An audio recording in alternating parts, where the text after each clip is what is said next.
สวัสดีค่ะมอมมี่แอนด์มิลลี่กับในเรื่องของคราฟต์แล้วก็งานฝีมือวันนี้มาต่อกันที่ผ้าคาดผมไขว้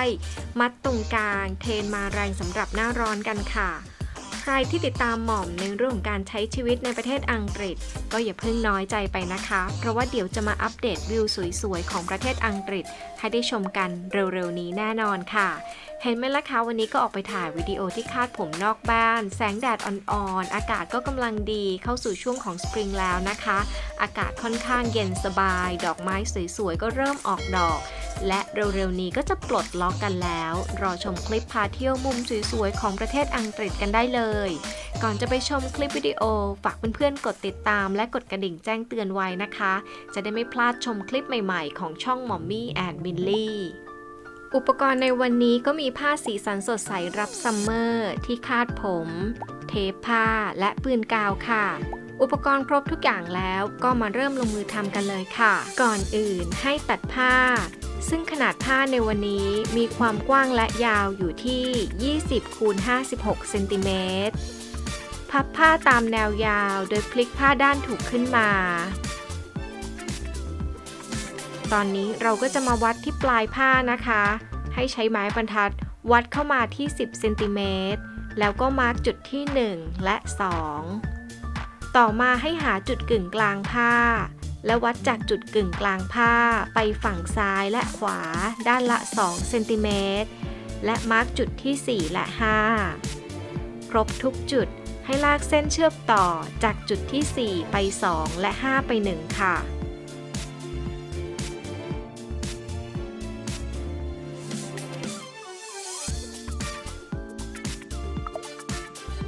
เว้นระยะกลับผ้าหม่อมก็เว้นระยะไว้ประมาณ4 นิ้วนะคะพับครึ่งผ้าตัดปลายผ้าทั้ง2ด้านให้มีขนาดเท่ากัน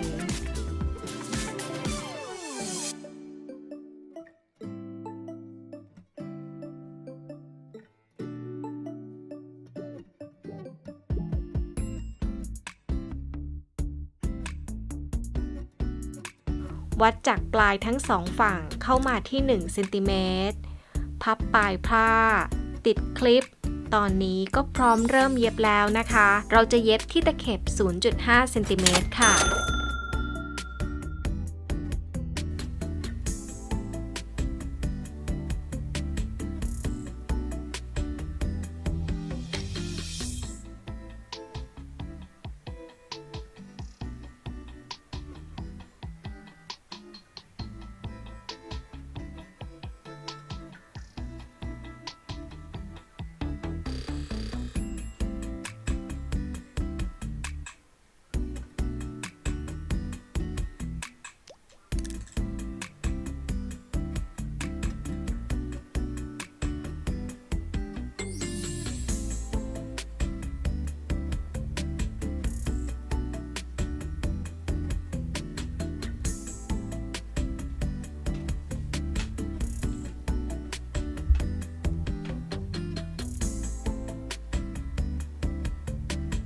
ขั้นตอนต่อมาให้กลับผ้าด้านถูกออกมาค่ะ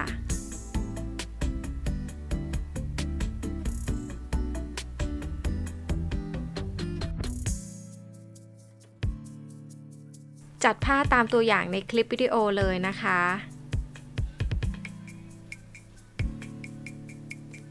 แล้วก็เราจะมาเย็บช่องกลับผ้าของเราด้วยตะเข็บซ่อนได้ค่ะ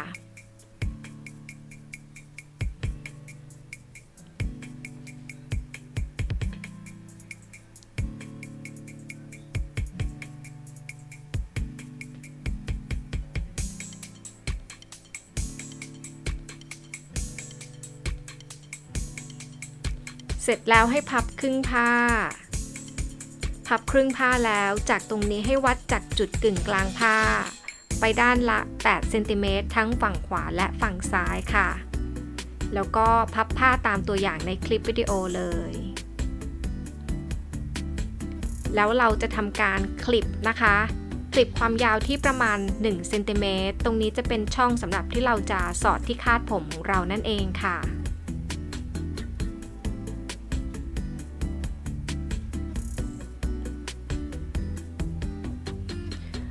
เวลามัดเนี่ยหม่อมจะอาศัยว่าจีบผ้าเหมือนพัดก่อนแล้วค่อยมัดนะคะจะทำให้ที่คาดผมของเราสวยมากขึ้นพยายามจัดผ้าให้สวยงามแล้วก็สอดที่คาดผมเข้าไป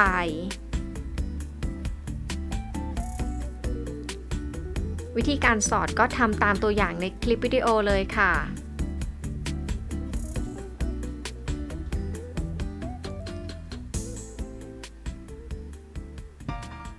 ต่อมาเราจะใช้กาวร้อนทาบริเวณปลายที่คาดผม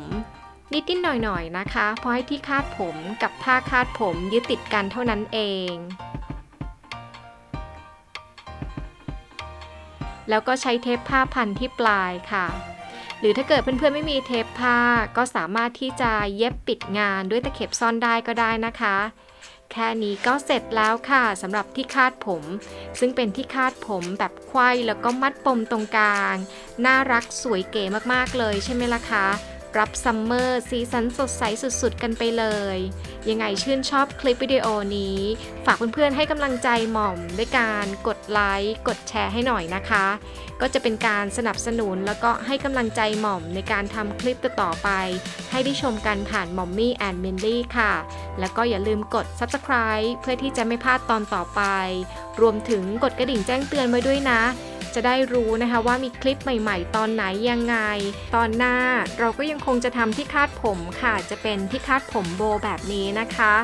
ก่อนหน้านี้หม่อมได้ทำคลิปวิดีโอผ้าคาดผมไปแล้ว3แบบยังไงย้อนหลังกลับไปชมด้วยก็แล้วกันขอบคุณที่ติดตามรับชมจนจบสวัสดีค่ะ